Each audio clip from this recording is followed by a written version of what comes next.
আপনি এখন মারা গেলে মানুষ আপনার মোবাইলে চেক করে দেখবে এটাতে গান আছে, সিনেমা আছে। গান সিনেমা মোবাইল থেকে ডিলিট করে দেন, তওবা করেন।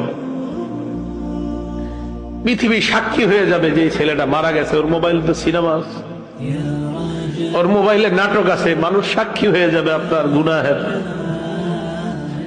মোবাইল থেকে আপনি গান ডিলিট করে দেন, নাটক ডিলিট করে দেন।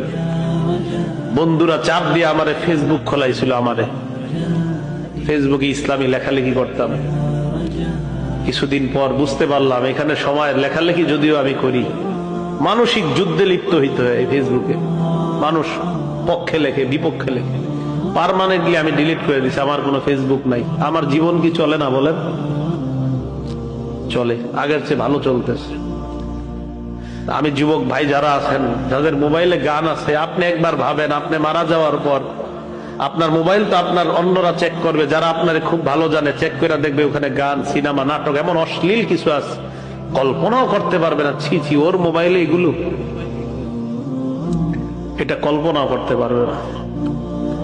আবু ওয়াইল মাথাটা নিচের দিকে দিয়ে বলে যে গান অন্তরে মুনাফিকি সৃষ্টি করে, গান নেফাক সৃষ্টি করে।